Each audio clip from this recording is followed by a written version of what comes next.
Today we're going to talk about loneliness. MS can put you in a room full of people and still make you feel alone. One of the quiet realities of MS is loneliness, even when people care about you. They may not fully understand what living in this body feels like. Today, we're talking about that isolation and what it takes to stay connected when your energy or capacity is low. This is a skyscraper. Are you serious? Where's my elevator? This is ridiculous. MS can get on your nerves. If you're living with MS or even loving someone with MS, You don't have to face it alone. this is On My Nerves. MS Unfiltered, A place for honest conversation, connection, and healing where we say the quiet parts out loud together. together. Hey guys, welcome back. Jill, we're going to kick it off with you. When did you first feel the loneliness of MS? I think when I was first diagnosed, because I've used this word more than once, but I didn't have a vocabulary to describe what was happening to me. And so I was experiencing symptoms, but I couldn't really describe it to my parents or to my brothers because I just knew I felt tired and I didn't feel like doing anything. And I knew that heat was really hard for me. And being from the South, how do you say yes? Because you know how we do in our family. Everything is outside and we always right. do stuff together. And it was like, I can't do that. And so I think it was when I was first diagnosed and I couldn't really articulate the gravity of how tired I was and how much I could not tolerate the heat. And it wasn't general heat intolerance like, oh, it's hot outside. It wasn't that. It was like, no, like I can't move forward. It's so hot Yeah, outside. I can't continue. yeah, But yeah, that yeah. was for me. I understand that completely, 100%. I think for me, it's when I had my second relapse and I couldn't work anymore. I was having spasms on my left side.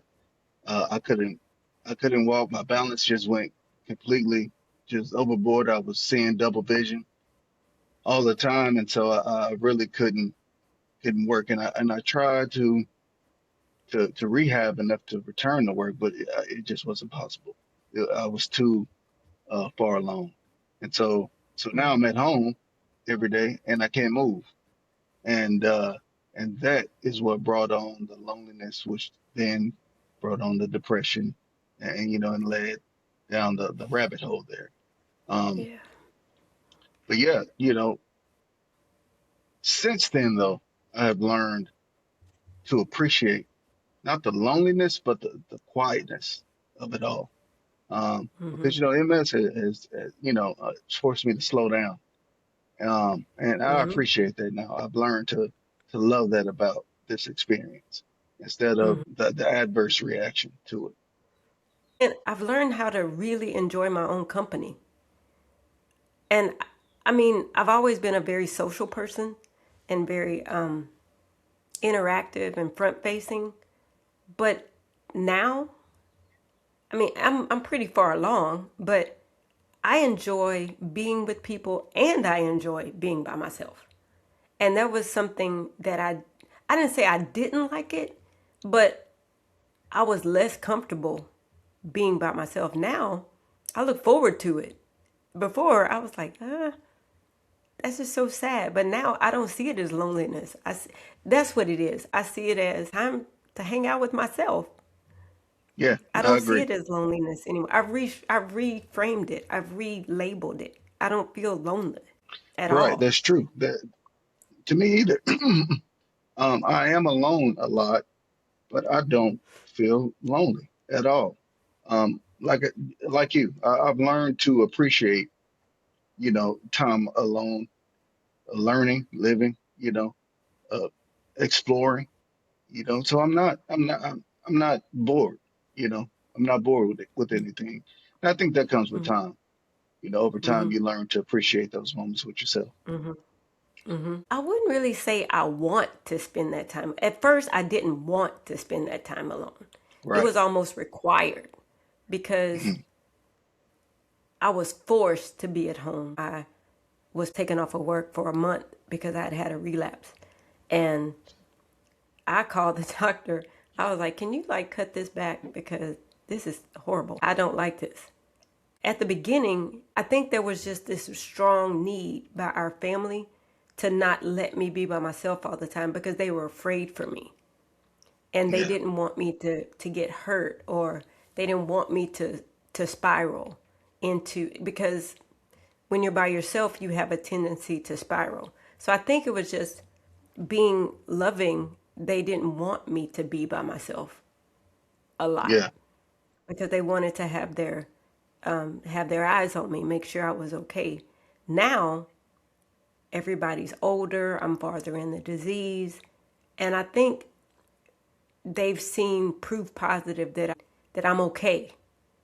I'm Yeah. okay internally and externally being by myself. So I think where I am in the process plays into how other people respond. I don't have to explain I'm okay anymore. I'm fine. It's kind of presumed. Yeah, she's fine because Yeah. they've seen me, you know. So that's how it would be fleshed out for me. What about you? Yeah.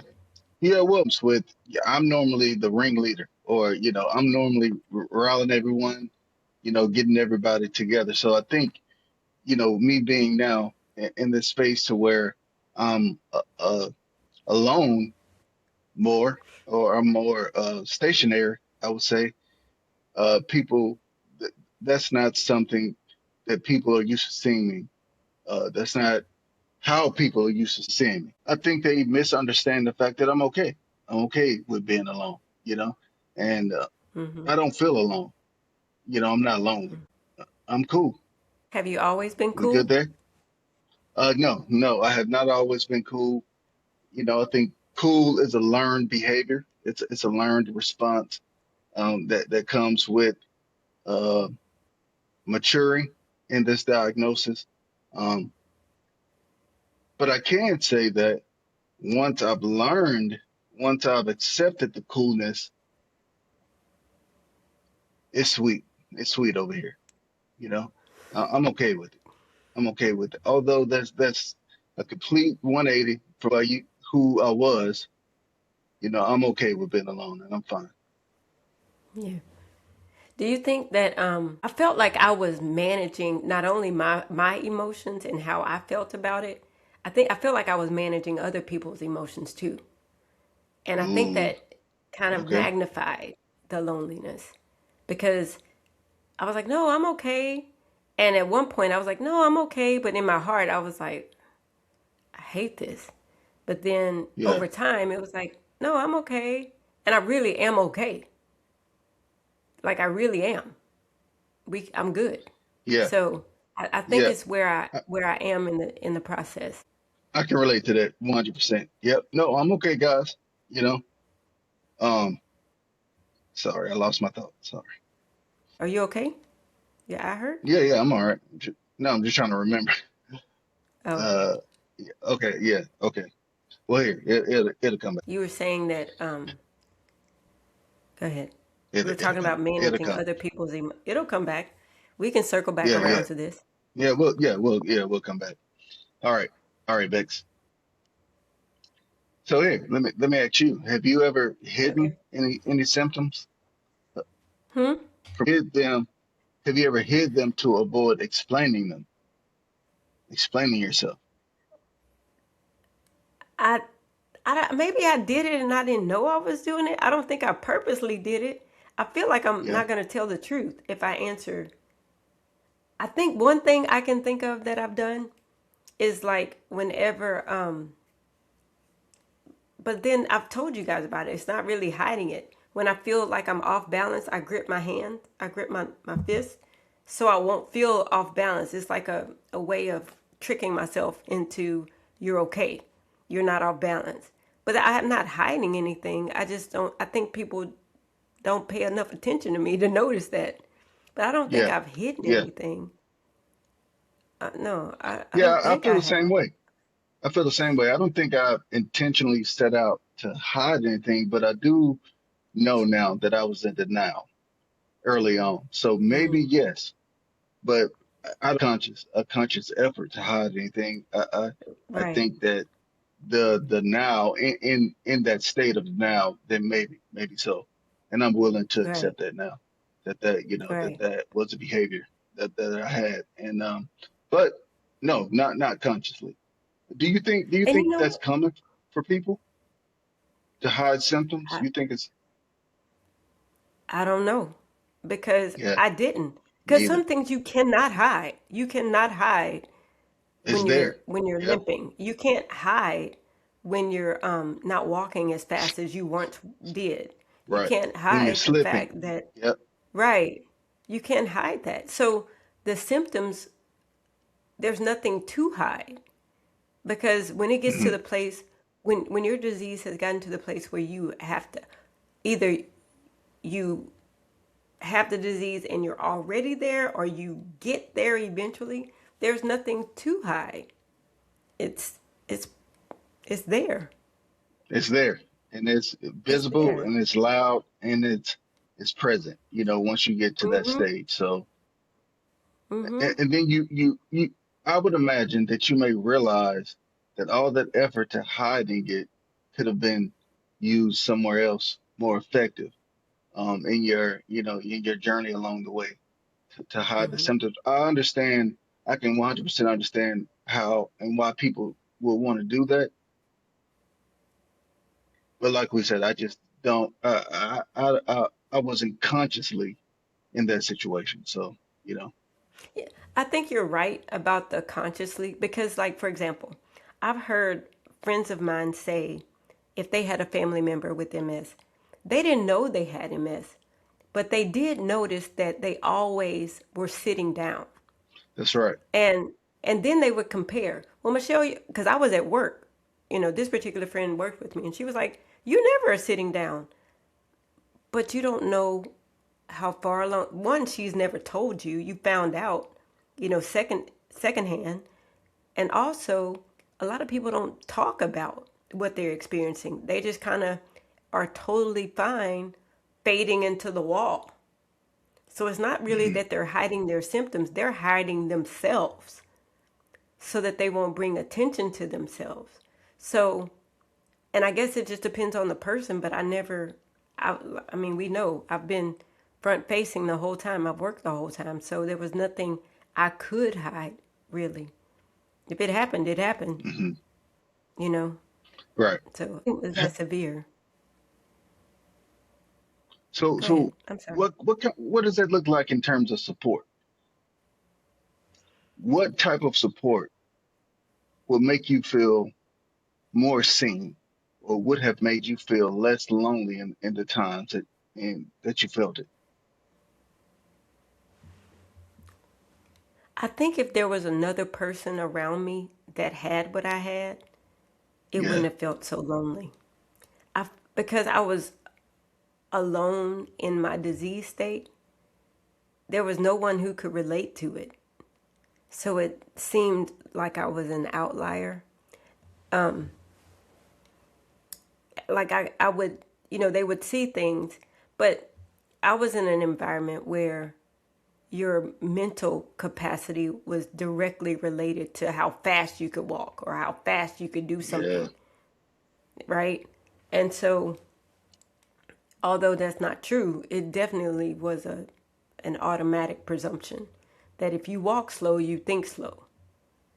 And that's not true. That's not true. But I think if anything, it's just I think if I could say I ever felt lonely, it's because I was always the only one in the crowd that I knew Right. of. Yeah. Mhm. If I was to Do say I you ever felt lonely. do you have any suggestions for, our listeners who may be feeling lonely or in a state of loneliness right now?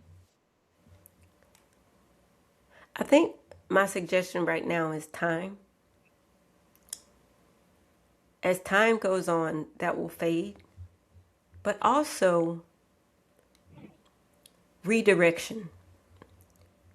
figure out what you can do and do that often. Hmm. And we've talked about this before. Develop a vocabulary to be able to articulate to those that love you and are around you a lot how you feel in certain circumstances to make them aware because they might not even realize you feel that way.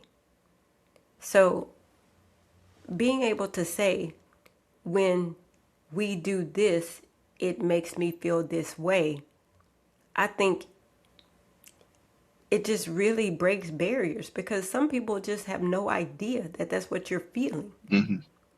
nor Right. should they. You have to say it, you have to tell them. And so, those would be my suggestions. How about you? Yeah, that was great.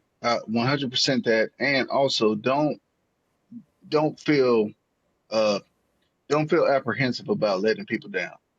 You know, um, what I mean by that, I mean don't be afraid to articulate how you're feeling, what you're feeling, um, in in a way that allows them to understand you better. You have to advocate for yourself. Real time. Lost my thought. You okay? You have to advocate Uh, for yourself. yeah, yeah. That's okay. So you have to and make sure you communicate, to the Mm-hmm. people who love you, how you're feeling, um, so they can understand how you're feeling, what you're feeling, so that you guys can have a more fluid relationship. Yes, a fluid relationship and a productive relationship. Okay. Are there Okay. moments when you feel overstimulated, when you actually want to spend time alone? Are there times when like, whoa, this is too much? I need to quiet down? Yes. Yes. Not often, but I remember specifics. Remember when we went to our uncle's funeral I and the guy 100% was remember. next to me yelling? Uh, I yeah, it can't was take tough. that. That is a real life example of if you don't stop, you're going to send me into a relapse. Yeah, that's right. It was Yeah, so overstimulating. Oh my gosh, it was so overstimulating. I mean, not and literally send me into a relapse, but it was too much. yeah, it was too much. Yeah, for me too. I almost was like, man, I'm about to leave if he don't calm down on the mic. The mic was off and the pitch it was just a lot going on. I was just like, I'm gonna have to leave. Um, Yes, but yeah, yes. I want you It, percent. I want you percent get it. I want you percent understand. yes, yes. Because when you said that, I was like, that's exactly what I felt. I had never put it in those terms, but I was like, Tim is so right. It was way too much. So anything that looks like that is too much. The yelling and the It's too much. screaming and it's too Yeah, much. No. Oh no. But then again, who doesn't respond that way when they're overstimulated? That's to me seems like a normal human response hmm, to be, to be in a position of, can you like either turn that off or dial that right. back? I That's think, right. but I guess having it, I don't know. I don't know anything else, but to me, overstimulation is simply overstimulation. I don't think MS makes it better or worse. I don't know. Hmm. In my opinion, I don't know. What about you? Is Hmm. there a certain level of overstimulation that you can handle? No, I agree. I agree with you. I don't think there's a certain levels to it. It's just over. I just know when it's too much. I don't know Yes. where that falls on the dial, but I just kind of Right. understand when it's too much for me. You know, Yeah. Yeah. And and, that's and I don't something think that, every that people have to be able situation to is the do. same. Mm-hmm. Yeah, Mm-hmm. Mm-hmm. go ahead. Go. I said that's part of being able to articulate. You have to be able to articulate Mm, what you can and cannot handle. It's like I can't do that. If there's anything we can say about MS is it's required to learn how to advocate for yourself. To say yes I can, no I can't. It's a requirement. hmm. You're going to learn it sooner rather than later. That's right. And your yeses mean yes, and your nos mean nos. Sometimes you certain things are just non-negotiable, and Mhm. it's okay to decide those things for yourself. You know, Mhm. as you figure out your version of the disease. So it's okay. Saying no, saying yes, um, but also being confident in your decision and not letting those no's bring you to a place of depression. Mhm. Mhm. Understanding and accepting that is the reason, Mhm. and And no that's how doesn't you move always. forward. That's how you move forward. And in the same vein, when you say yes or when you say no, being confident in saying your yes and being confident in saying your no, but you can do it kindly. Mhm. You can say, and and and you don't have to explain because it's a whole sentence, but just yes, I can or no, I can't. And that takes time to learn how to do that. It's It true. takes time. I'm not good at it at all, and I'm a whole grown up, and I'm still not good at it. Hmm. So that's Me something that. too. I think I've learned to be better at it. You know, Mhm. I still struggle with letting people down. The feeling of that I'm letting people down because of my condition. Uh, that is, I think, will always be with me. And I'm just Mhm. learning to channel it in different ways. Um, Mhm. because I still feel like there's still so much more that I had planned to do. Plan, ding, ding, ding, my plan. Yeah, my plan. Which I think the a lesson in this is getting backing away from that train of thought and leaning more into faith. Yeah. And so that's been one of my lessons in this. But back to what you were saying, which I forgot what you were saying. I think you were saying, what were you saying? You were saying that back you're learning how to say yes and no. Are you having a brain fog day? Our clip. Well, yeah, let's just talk about this. What is that? Yes, today is Let's a talk brain about it. fog day. Today is a Okay, brain fog let's day. talk about it. Yeah, let's talk about it. Let's I was talk not about it. expecting it to be a brain fog day, but short-term memory here. And man, I'm cool with it. I'm just annoyed a little bit. Yes, I would feel that way. I would totally feel that way. Almost to the point, I think annoyed is an adult way to put it. Mad would be a, a non adult way to put it. Yeah, I would yeah. be frustrated. I've been there. I've been there, but not so much. No. But this was a symptom that I was having at work, which was why it was so Really? hard for me to continue to. Oh yeah, I couldn't remember. I couldn't remember. Got it. I would read emails, I would read Hmm. things, and then it Hmm. wasn't comprehending, you know, Got it. and I would just forget, and that that that is what. Well, I was already struggling to keep up physically, but I think Hmm. the memory loss, the short, that's what really kind of Hmm. tipped the scale over. Hmm. And so it still happens. Some days it's more prevalent than others.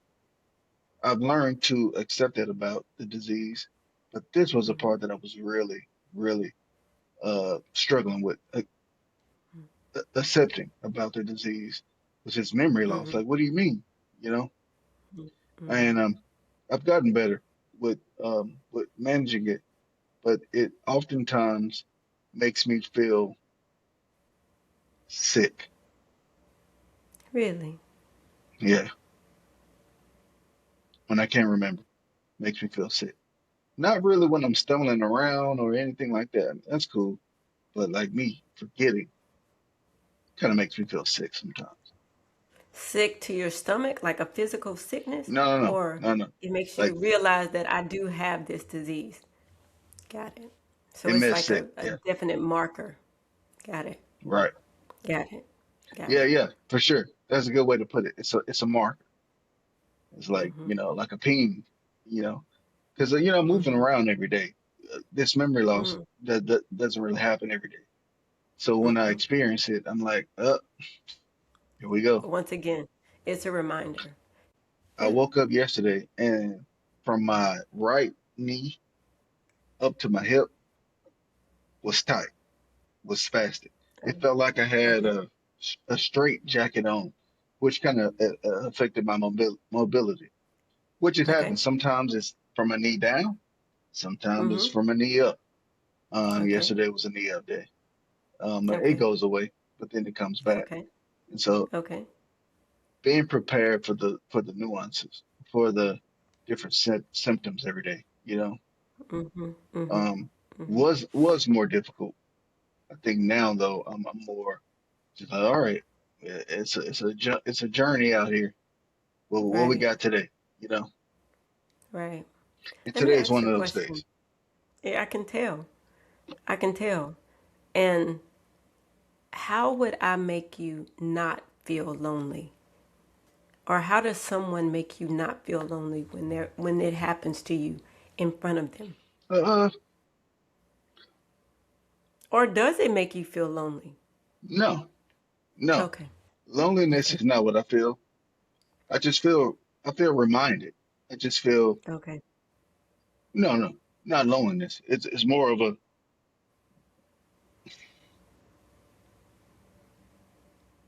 I just feel reassured that I'm in this game. No, I don't feel down or bad about it. I think Mm-hmm. I've come to a place of acceptance. So Mm-hmm. no, I mean, I don't feel bad or mad or upset Yeah. or anything like that. I just feel like, life, It's life. Right. Okay. Good. Good. more Good. so than I do with the everyday, fatigue or the everyday, Yeah. balance issues or, this is Mm-hmm. something that doesn't happen all the time. So it always kind of humbles me. Yeah. I was gonna ask you that. Like, is this less frequent than the other stuff? Because for Oh yeah. me, the foot drop is all day, every day. You hmm know. But And for me, um. that comes and goes. Mm, Yeah. It okay. doesn't last. Sometimes Okay. it drops heavily, sometimes not so much. It comes and goes, just like Okay. memory. Okay. But balance is constant. Constant. Fatigue, Okay. fatigue is constant for me. Okay. Okay. hmm Okay. That makes sense.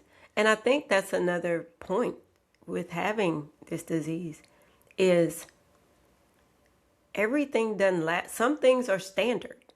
They just last all day, every day, if you're not asleep. But some things are come and go, you know? It can happen, you know? So, and the things that do come and go, you're not as prepared for. So you can't No, accept it as easily, you know? It's like, what just happened, you know? So right. yeah, I get that. I get that. Or, well, I just dealt with this. Now I'm dealing with this. You know, sometimes it feels like Mm-hmm. a constant onslaught, of all these little, symptoms, these quirks about yourself, and Mm-hmm. Mm-hmm. you learn to deal with it more as time goes. But sometimes you get Mm-hmm. hit with you know, a harsh reminder. And for me, Mm-hmm. it's memory loss. Mm-hmm. I understand. I do. I understand. Well, I think you handled it really well. And guys, guess You what? gotta This keep, is the first time I've ever seen it. you gotta keep trying. Keep You trying. got to keep trying. Can't give You up. got to keep Yeah, trying. can't You give up. can't. You got to you got 'Cause to keep moving. So what you guys thanks. didn't see Uh, was I was mouthing to Tim, "Do you want to stop? Do you want to stop?" And you wouldn't yeah, let us. no, no. So you Let's did keep good. going there. It's a Let's part keep of it. It's a going. part of it. Uh, so well, let's record this. Well, thanks guys for tuning. As you are. Yep. So we're here. You know. Uh, but You got to thanks experience for and on my nerve. but yeah, Go. in real time. Appreciate that. I appreciate that you recognize that. You kind of understood it. You kind of stepped in there. Mm-hmm. And that's what it's Mm-hmm. about. And that's what we're about. And that's what we want this to be about. Mm-hmm. Hey, we're here, Mm-hmm. guys, raw and in the flesh. In the flesh. I mean, that's what our advantage is. Not only do we both have MS, but we're first cousins. Yep. And that's why we have this podcast, is so that it gives a voice to people like us who don't yet have a vocabulary for how they feel. And so maybe you can one day say, Mom, Dad, brother, sister, aunt, uncle, listen to this Hmm. podcast. This is what I feel. They're talking about Right. it. You know, we can help you. If we've said something that gives you a platform to be able to speak on what you're experiencing, that's awesome. That's what we want to do. That's what we want to do. And so, absolutely, I will do it again and again. I will pinch it for you anytime I can. Well, thanks. Thanks. I appreciate that. And thank you guys for being patient with us and listening. And of course, you guys are always welcome. And we hope to see This is On My Nerves, MS Unfiltered. This podcast is intended for informational purposes only. None of this information is intended for diagnostic or treatment purposes. Remember to like, share, comment, and subscribe. Be well, stay encouraged, and we'll see you in the next episode.